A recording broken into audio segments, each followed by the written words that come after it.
Well, hello everyone. Last time we left off at the end of the 5th century dissolution of the Western Roman Empire, and here we have it.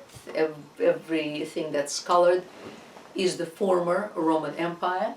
The consistent blue will become the Byzantine Empire and will in fact survive for another millennium. However, everything in the West, all these territories, will be divided between various Germanic tribes, out of which our countries will emerge that we know today. France, Germany, England, etc.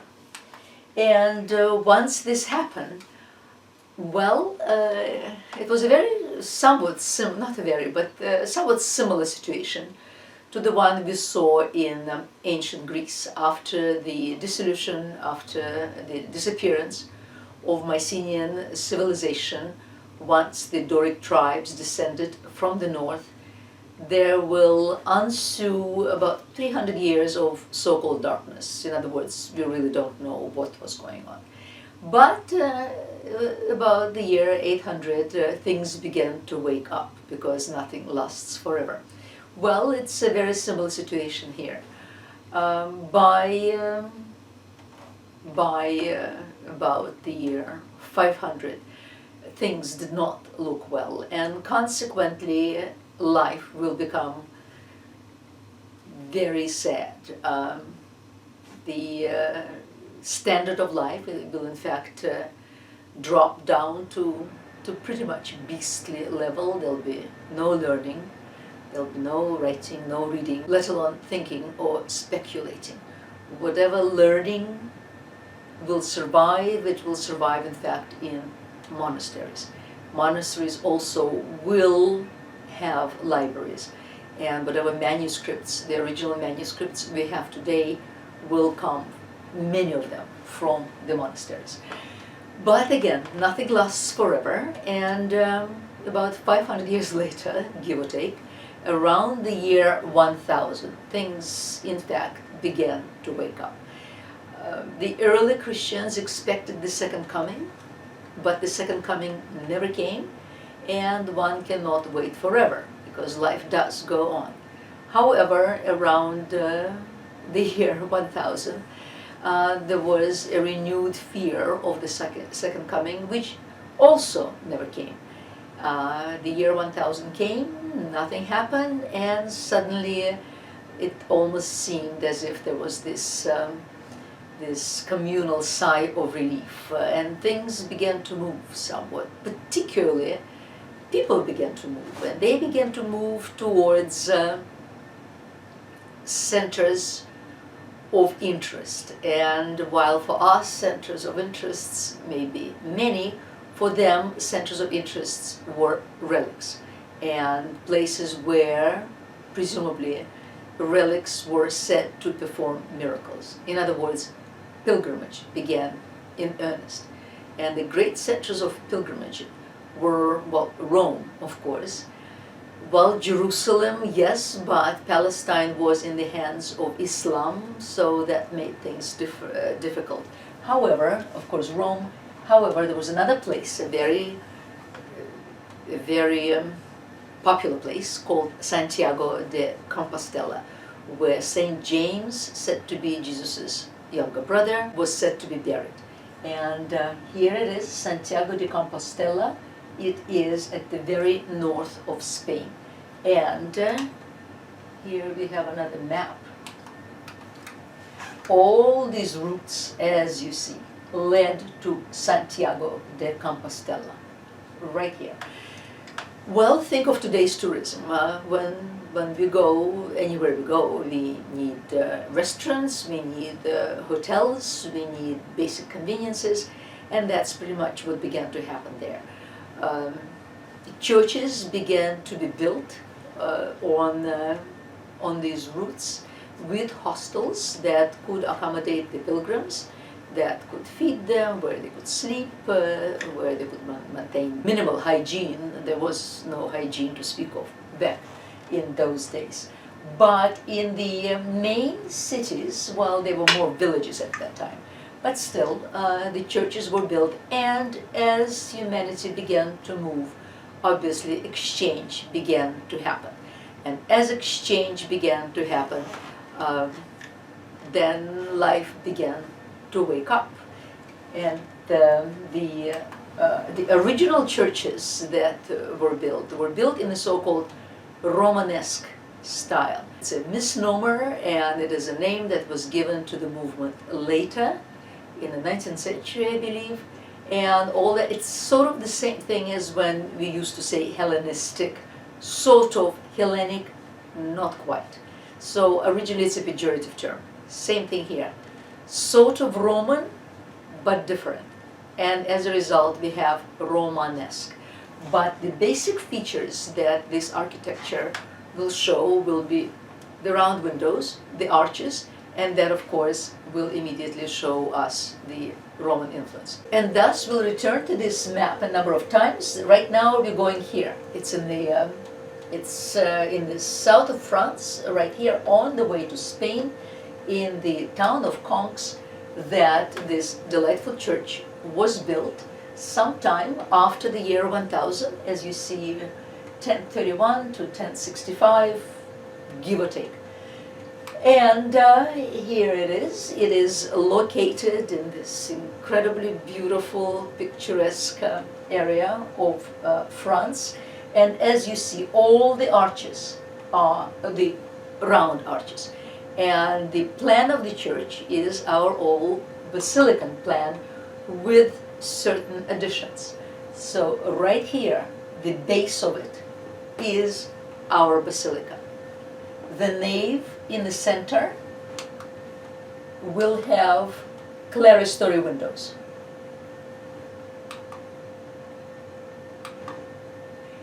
The transept is very large because the amount of pilgrims that will pass by will be substantial. Everybody had to be accommodated. And you remember that Christian churches now invited the worshippers inside the building, as opposed to the Greek temples where worship happened outside the temple. And then they're called Radiating Chapels. This was the time of relics. Everybody was quite taken by the idea of relics. And if it just so happened that someone did walk all the way to Palestine, walked all the way back, and managed to survive, that was a miracle in itself. So whatever bone they dug in the desert, obviously medicine didn't exist any longer.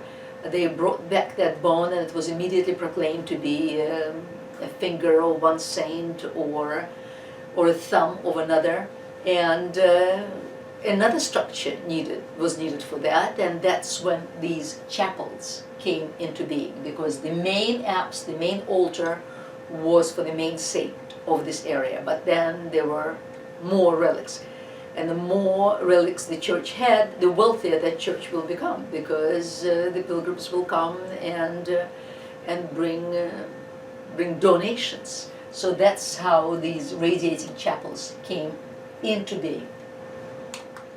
Here we have it. Here's our church. And it is also very often will be the case that you can see the structure of the church now pretty much from the outside, if of course they have helicopters. You can see the main nave. In fact, there are no clerestory here. You can see the main nave. This is the transept. And soon enough, because of the German traditions as well, there was a custom of building towers, pinnacle towers, above the crossings, such as this, and also right there. And this is the apse with the blind arches. That's just for decorative purposes. But you can see the basic basilican type that underlies the entire architecture. Here we have it. And what also will develop is the entrance tympanum, what we used to call the pediment. Same thing, pediment, it's just that this pediment happens to be round, right here. But in the case with this church, it also is embraced by our angular ancient pediment. But this would be the entrance into the church. It would teach the believers what is to expect, because the believers, remember, are illiterate. They do not know how to read or write, so they go by pictures. It's also important to remember that their eyesight would be much better than ours, because Exactly. Because they didn't spend so much time reading and focusing on textbooks and computers and whatnot, and spent much more with long distance vision in terms of fields and whatnot. They were much better equipped to examine carvings That's over right. Yeah, and they were used to them. Yeah. And of course they lived a much shorter period of time, so their eyes held up. Exactly, yeah. Yeah, thank you. That's a good point. And here we have it. So here's our original post and lintel construction. And then it began to expand. It began to expand left and right with these half colonnades, or jambs as they're called, jamb columns, J-A-M-B, and the lintel, and then the arches that will be called the arch bolts would become a perfect Roman arch with a keystone, and soon enough that also will be carved. But particularly the tympanum, or the pediment, will also be carved. And here we have the carving in this case. This is a larger picture of the same. And the carving here is of the Last Judgment. In other words, beware. Before you walk in, beware. And also we have to beware of the fact that this too was all colored. Just as the pediments in Greece were colored, so were these tympana colored. In the middle sits Christ in judgment, and then to his right are the righteous, to his left are the sinners. The sinners being cast into hell, the righteous are being brought up to his celestial presence. The type of carving, we're back to Mesopotamia again. They're mostly cylindrical carvings, and they're part of architecture. They pretty much follow architecture. And these churches will ultimately be called pilgrim churches. And one of the greatest examples of the pilgrim church is Sansena in Toulouse. And Toulouse is right here. So Conques is here, Toulouse is there. It's on a different route, but very close. And that was becoming a large city, or a larger city. And here we have the church. It is very, very large. And as we see here, we can read it from the outside. It has a nave. Here's the nave. There's tiny, tiny little clerestory there. 2 aisles on each side. Aisle 1, aisle 2. Same on the other side. So 4 side aisles. This is the transept. And interestingly here, the transept itself now has a nave, as you see, with the side aisles. So this is a very large church. And then here is the apse, and the apse has a side aisle, so to speak, that will be called ambulatory. Ambulare means to walk, so it could be walked around, with a lot of radiating chapels, lots and lots, and very large entrance, as you see here. And here it is. Here's our entrance. This is the church itself. This is our original basilica, right here. The transept. The transept has the central sort of nave of itself and side aisles. And the side aisle, the inner side aisle, in fact, continues around the apse and back. It's the one where one walks around the altar, the ambulatory, and of course the radiating chapels here. There is a definite development. Now let's see. This was now, well, it's built about half a century, a little less, later than the Conques church. It is developing.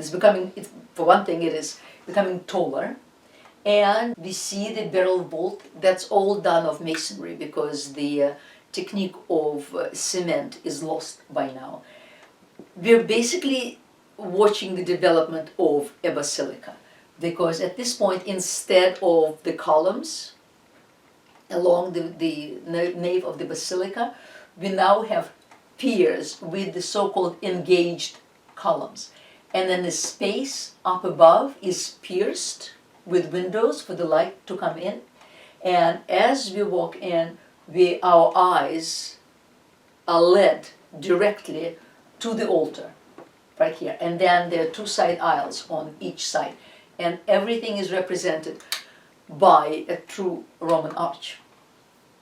It also has a cross tower, and as we see, actually the first three stories of the cross tower, the 1, the 2, and the 3, are still done in a Romanesque style. We see the round windows, whereas later on, when Gothic will become all the rage, a number of buildings will be rebuilt, in fact, in Gothic styles, or additions will be made in Gothic styles. And as such, we see windows there with sort of pointed openings. All architectural articulation culminates in the crossing tower, as you see here. And here is the transverse section. This is the transverse section of a transept, actually, not the main church, because the main church has two side aisles, as we saw, whereas the transept has a side aisle each. And here now, what they constructed was the so-called gallery, so one could actually walk there under the roofs. And now we go to and still another church, and we go back to Burgundy now. This is south of France. This area is Burgundy, and this area saw an unprecedented building activity. We're going to this town called Autun, and still another cathedral, another church there. Please note that when you see pointed arches like this, that means that it was rebuilt later under the influence of the Gothic style. But the original church, as you see here, was Romanesque, still very much the round windows. What is fascinating here in Autun is that it shows the development of sculpture. Now sculpture, it still belongs very much to architecture. It is subordinated to the architecture. It cannot be separated from architecture. And here is a very elaborate tympanum that also shows the Last Judgment. And what's extraordinary about this is that we actually know the name of the sculptor because he signed his name. This was made by Gislibertus, and here's his name. Gislibertus, right here, Gislibertus made me. Here it is, this is Christ in Judgment. It's the same thing. He's sort of splayed. The style is still more rather conceptual than naturalistic. And so on Christ's right are the righteous, on Christ's left are always the sinners, as you see it here. And then as you see here, all archvaults are now sculpted as well.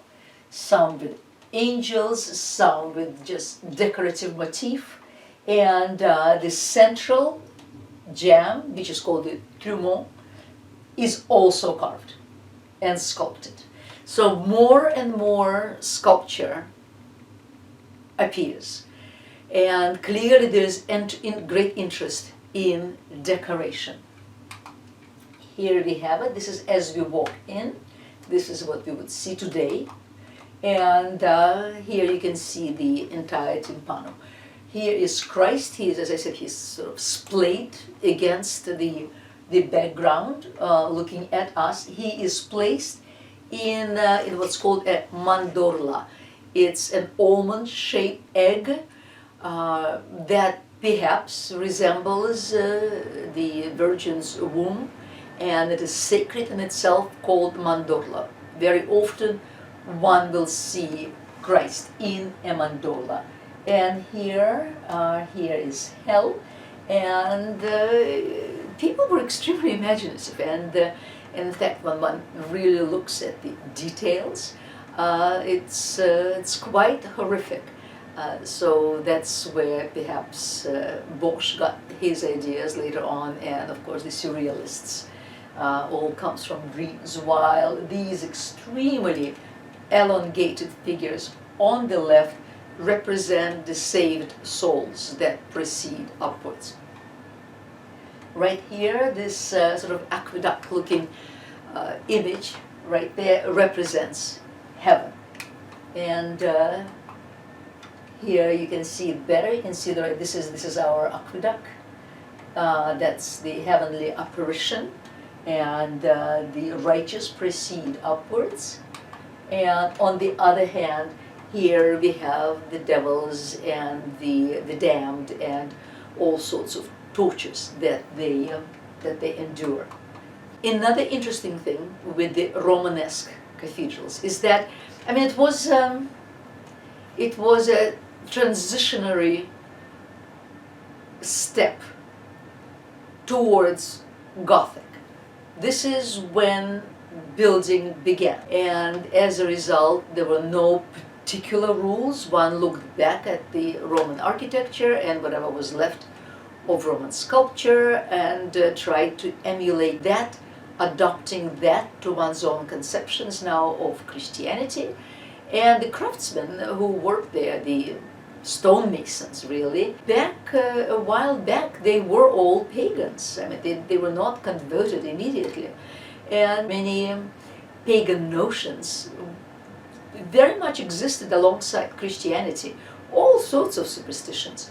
Superstitions about witches and demons and various creatures who inhabit the forests, and a black cat crossing one's path, etc.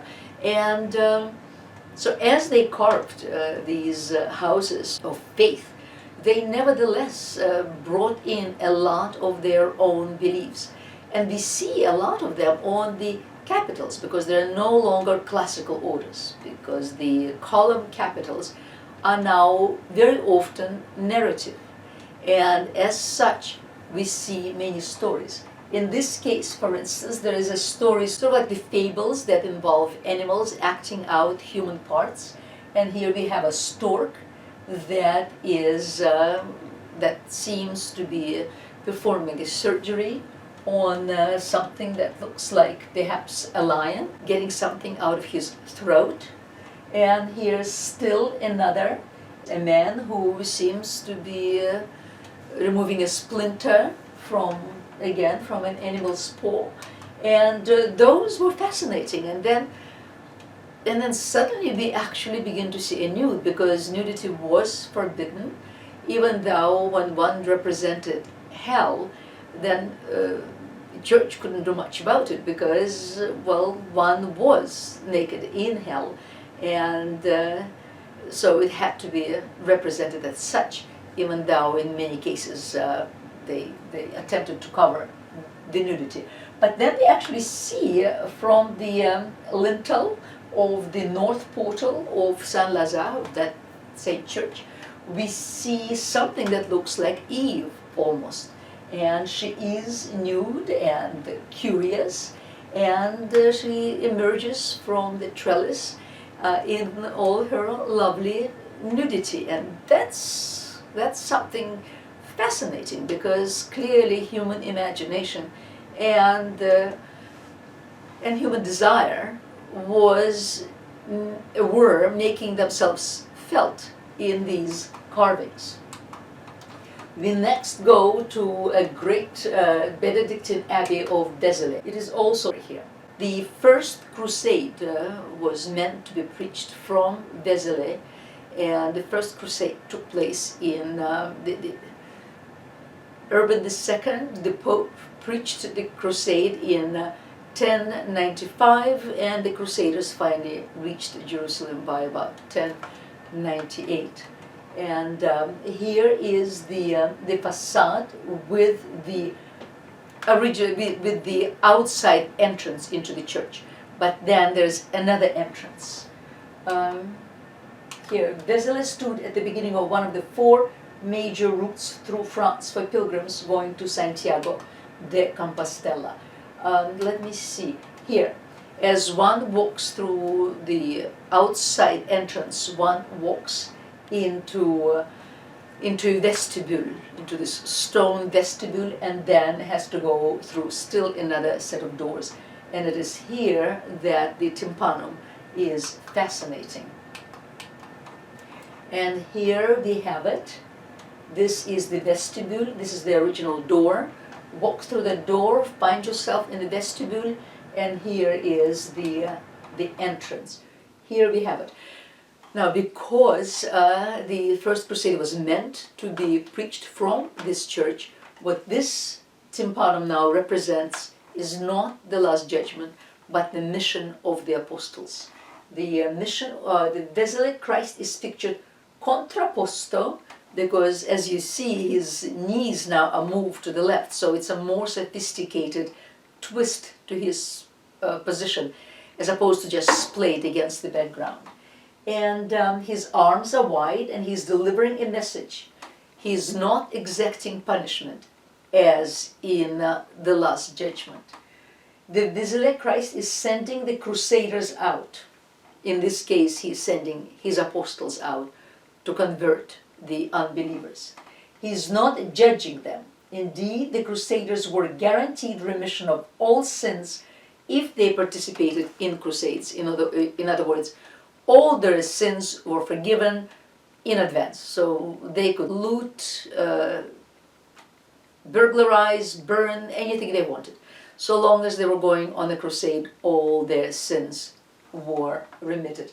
And here you see our Christ, and this time his knees now are turned to the left, which is interesting, and there's no particular explanation for it, except that the carver of that tympanum knew how to do it and wished to experiment. And then the apostles are on each side. The sizes are hierarchical. Christ is the most important, Christ is the biggest. Everybody else is smaller. And then all around we see people moving around, traveling, going on pilgrimage, various occupations here. Here some of them are the zodiac signs, and another arch vault is filled with a decorative motif. So we see from church to church the development of thought depending on human activities, of course. Here it's even larger. You can see him, he's looking directly at us. His hands are wide, his apostles are here, and from his hands you see come out these rays of blessing. And here there are horsemen and travelers and some cattle. All sorts of human activities are beginning to be depicted there. And now we go to Mosaic, right there. Again, it's all along these pilgrimage routes. And here too we have a very fascinating doorway. Again, anytime you see a pointed arch, it's a Gothic feature, and that means that the church had been reconstructed in a Gothic style, or parts of the church. Because as you see here, we still see Romanesque arches. Saint Pierre in Mosaic, and this is the second coming, which is the apocalypse. And usually in the second coming, Christ is depicted between the four evangelists. Do we have the here? Here is Christ. He is depicted before the four evangelists. Now, all the four evangelists all have their allegorical beast. Saint Mark is exemplified by a winged lion. Saint Matthew by an angel. Saint John by an eagle. And Saint Luke by a winged bull. And here you have it. There is Saint Mark, and that is the winged lion. Now, these people didn't know what a lion looked like, so therefore it usually looks in those days as a fantastical beast. And then here we have a winged bull, here is an eagle, and there's an angel. And thus Christ appears as in an apocalyptic vision, What is also extremely fascinating here are these beasts, these lions, again, on the gems, and also the scallop-shaped gems right there. Now, there were many influences in those days. Spain is occupied by the Muslims, and they themselves have fascinating art of their own that, of course, influences the Romanesque sculptors. So it's not only the Roman influences, but now are the influences from Islamic Spain. And here are the lions, and this is how they're represented, sort of standing on each other's back. And then the lions are in the front, and then on the sides are represented as extremely elongated figures of saints, of prophets.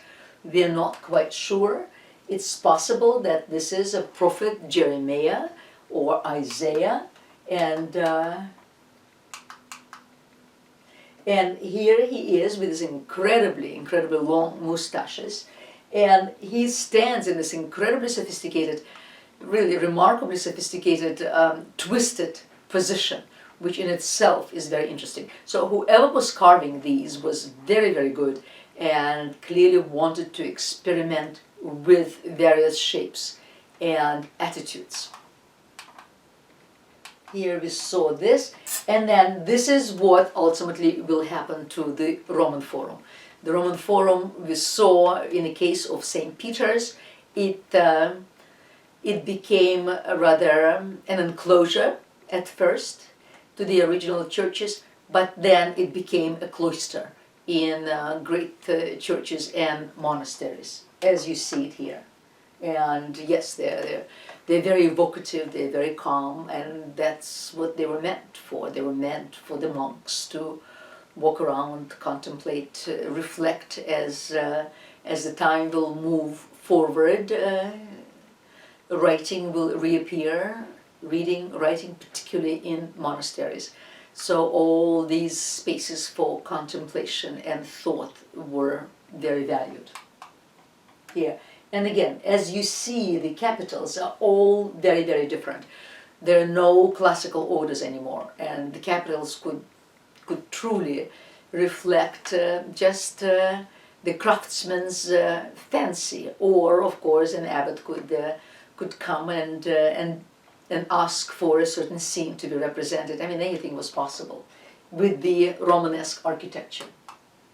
Here, for instance, is a scene of Saint Martin, who is giving away his clothes to a beggar. That's what you see here.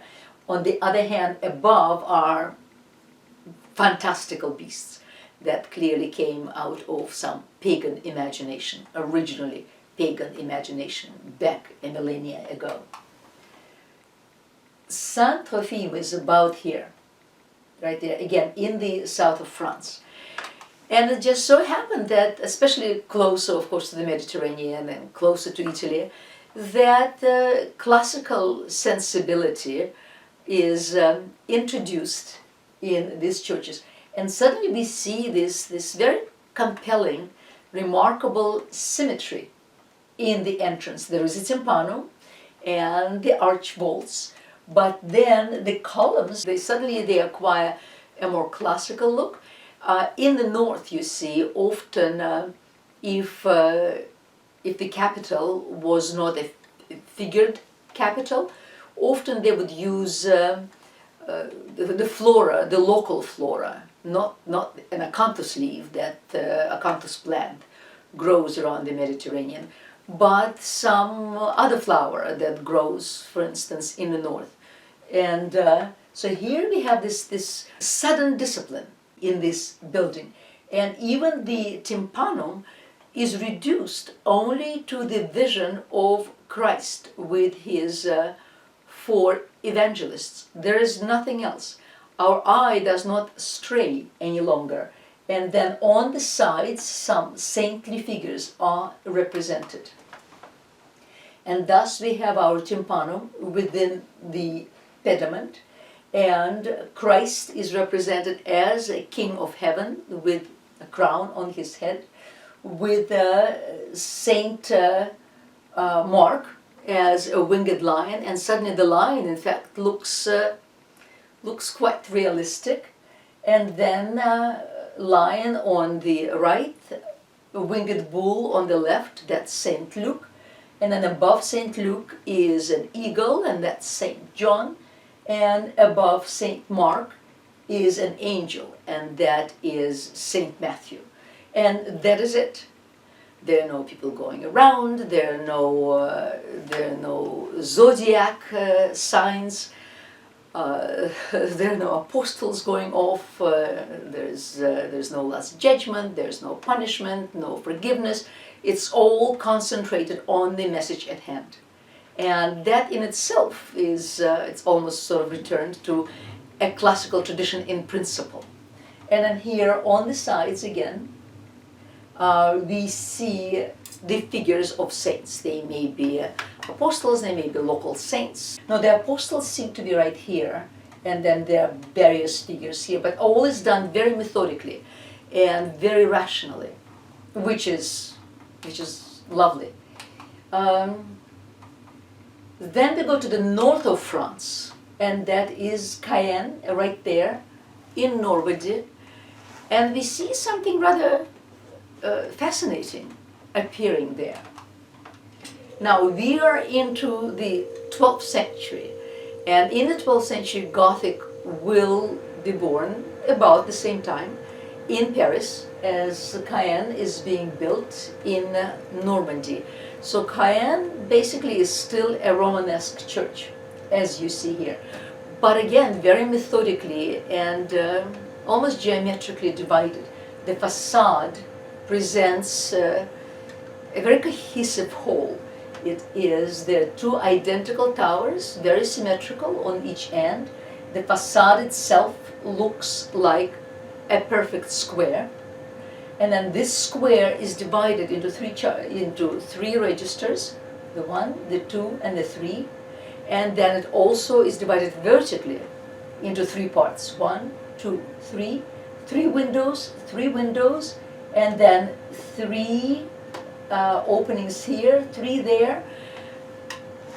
It all presents an incredibly rational design. One almost, as I said, takes over classical antiquity in terms of rational design.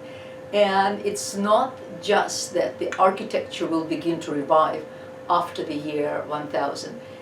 Soon enough, in the 12th century, works of Aristotle will become known and will be studied in the monasteries, and there will be a great desire to reconcile the pagan philosophy of Aristotle with the revelation of Christianity. 12th century, in fact, will be called the High Middle Ages or a medieval Renaissance. But now when we go inside the church, this is what we see. And what we see here are groin vaults, which is remarkable. And it's one of the first groin vaults. The fact with masonry vaults is that they're very heavy, of course, and as such they have to be supported. And with the advance of architectural knowledge and with Gothic architecture coming in, these supports will be devised, and we'll talk about these supports next time. But with these supports, then the groin vaults were possible. Now, even before the groin vaults were built in Cayenne, here, in Germany, there was built in the early 11th century, in the city of Speyer, there was built a cathedral that originally had a wooden ceiling. Now, wooden ceilings are very light, no need for any supports. They also burn, and they burn often, and they did burn often.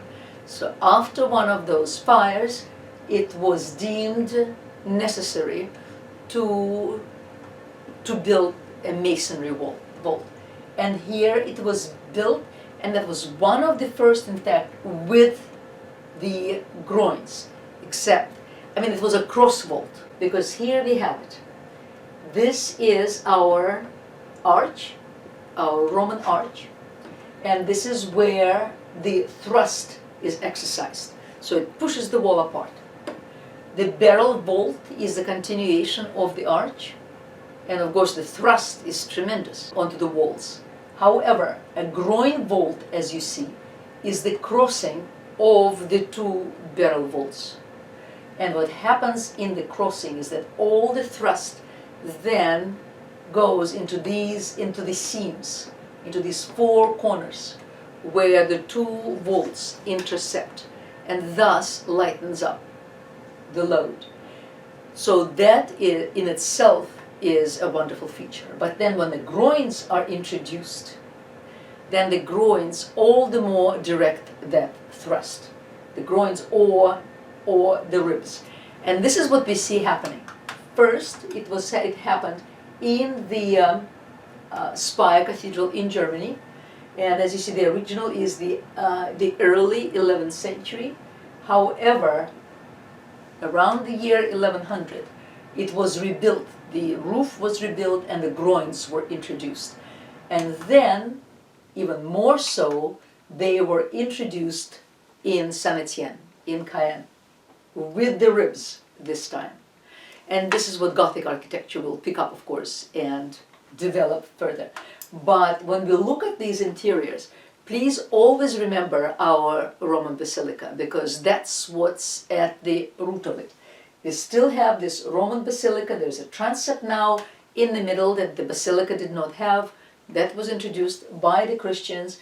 The columns now have become these massive piers that are holding up the gallery on the second floor. And now this is our clerestory windows, the ones above the side aisles, and we now see the groins as well. And here is our original basilica, the transept, lots and lots and lots of radiating chapels. They're not even radiating anymore, they're part of the general architecture of the ambulatory, with the main apse right here. Here's the crossing. And now we go to Italy. We go to Pisa, and you're probably familiar with the Leaning Tower of Pisa. And here is the baptistry that sits outside the cathedral. And what we see is that same Romanesque architecture. In this case, with Corinthian columns, because, well, it's Italy. It remembers its Corinthian columns. And the first story is definitely Romanesque, as you see here. And the whole complex was built between the middle of the 11th century and the end of the 13th, so it'll take 200 years. But then the other stories, as you go up, are acquiring a Gothic character, even though Italy never really accept Gothic. But we'll talk about it again in the next lecture. And here's the interior that now looks much more like our basilican plans, because it's Italy. It still has those basilicas. The columns are in place, and the columns have a Corinthian capital. And now these were rebuilt after Gothic influence later. But the original design, as you see in the nave, is very much Romanesque, and then the arches, the naval arcade, is holding up the gallery. These stripes that you often see in many churches in Italy, South France, comes, in fact, it seems to come from Islam. The influence is from Islam, and Islam in its own turn may have been influenced by Byzantine architecture. Here we go to Florence, and this is the Florentine baptistry that, well, now we know that it was built between the middle of the 11th and the middle of the 12th century. But even in the Renaissance, many thought that it was originally a Roman temple. And it is in fact built on the side or on the foundations of a former Roman temple. It is a perfectly centralized structure, and it is an octagon and has this device of colored marbles and striped marbles, and both of those types of stone were found in Italy, could be quarried in Italy. And it has these definitely Roman arches and rectangles and squares and what have you. Still another glorious, really glorious cathedral, Romanesque cathedral, is the one in Sicily, in the town of Monreale. Sicily was conquered between the 11th and 12th century by the Normans who came from the south of France, but originally came from the Nordic countries, from the Nordic countries, Sweden, Denmark. In the 9th century, those tribes swept west and conquered England, conquered the north of France, and settled there. But then, even though they settled there, their Nordic blood still ached for action. And once the Crusades were announced, they eagerly went on the Crusades to Palestine. And then on the way to Palestine, they of course went through Italy, saw the beauty and the riches of Italy, and decided to come back. And sure enough, in the early 11th century, these people returned. They conquered the southern Italy, what in our studies used to belong to the Greeks and then to the Byzantines. And then once they conquered the south of Italy, then they will also conquer Sicily. And in the 12th century, again it's the 12th century, that medieval Renaissance, the High Renaissance as it was called, they established a remarkable culture in Sicily, a very multicultural country where Christians, whether Byzantine Christians or Roman Catholics or Jews, Muslims, where they all were in one melting pot, and as such created a remarkable and astonishing civilization. And then also during the reign of those Norman kings was erected this cathedral in Monreale that again looks on the outside more like a fortress, as you see here. The facade, the marble facade, was installed later in the Renaissance, and that's why it looks out of sync with the rest of the church. This is the church inside. It still survives very much as you see it now. Everything that you see here in gold, it is all mosaics. Mosaics that convey biblical stories, and one can in fact walk along those walls and read them quite clearly. It is an incredibly beautiful, beautiful sight.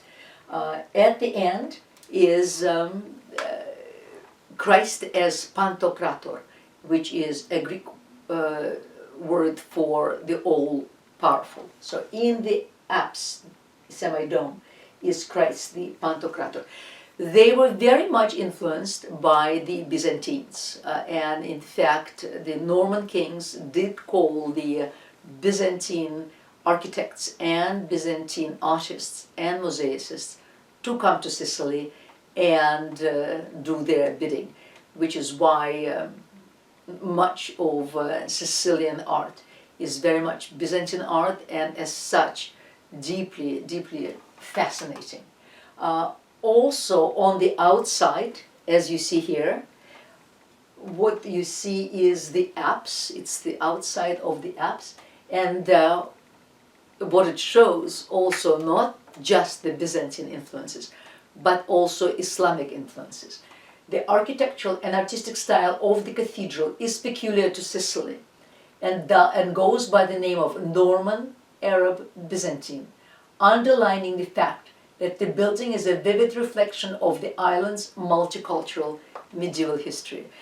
As I said, before the Normans came, when they conquered Sicily, circa 1100, they conquered it from Islam, because until then Islam was there from 7th, 8th century. But they didn't necessarily expel all the citizens. They were welcome to stay so long as they accepted the new rule. And as I said, the Byzantine, Islam, the Christians, the Christians were least educated, in fact, of all those races.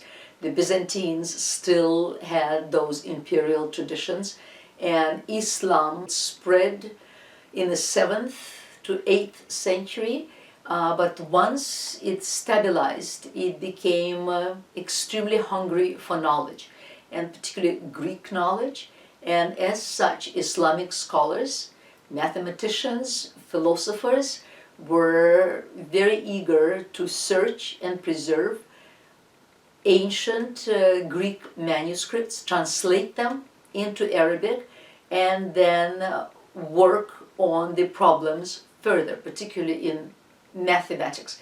They too, the philosophers, attempted to reconcile the teachings of the Quran with the ancient philosophies, just as later the Christians will attempt to do the same thing. In fact, once knowledge began to penetrate Europe again, it will be, well, as I mentioned, both from monasteries which preserved many manuscripts, but also from Islamic lands and from Spain, because Islam was a predominant culture in Spain until the end of the 15th century, when Ferdinand and Isabella will reconquer the entire peninsula and expel, in fact, both Jews and Muslims from Spain. But until then, it was a very flowering, beautiful culture. In fact, 9th to about 11th centuries are considered the golden age of Islam, that reached truly its cultural zenith.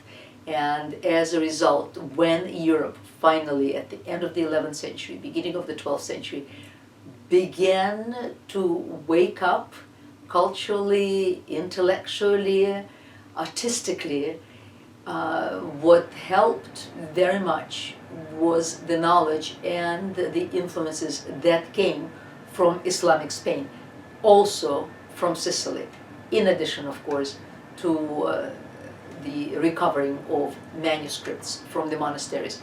The original copy of Aristotle came to Europe from Spain, I believe, and it was in Arabic. So Arabs translated it from Greek into Arabic, and then the Westerners will then have to translate it from Arabic to Latin, and that is how much knowledge, in fact, reached Europe in the 12th century. And from then on, it was rather unstoppable until, of course, it will see its true flourishing in the Renaissance. However, as I said, Romanesque was a transitional stage, and as such was very free with its expression. Soon enough, in the early 12th century, Gothic will be born outside of Paris, and once it was born, it will sweep through the lands like a wildfire. In fact, I mentioned that wooden ceilings were very prone to arson, and a suspicious number of Romanesque churches, in fact, went up in flames because the communities wished to rebuild their churches, their cathedrals, in the new, modern Gothic style. And but even when there was still remains from the Romanesque churches, much additional structure was then done in the Gothic style. So today one finds Romanesque mostly in the south of France. There are some medieval villages in England, of course, where one can find Romanesque, or in the south of France, while northern Europe will pretty much succumb to the Gothic craze, and the churches will be built in Gothic, and to Gothic we will go in our last lecture. That will be next week. Thank you very much. I hope you have lovely Thanksgiving, and I'll see you next week.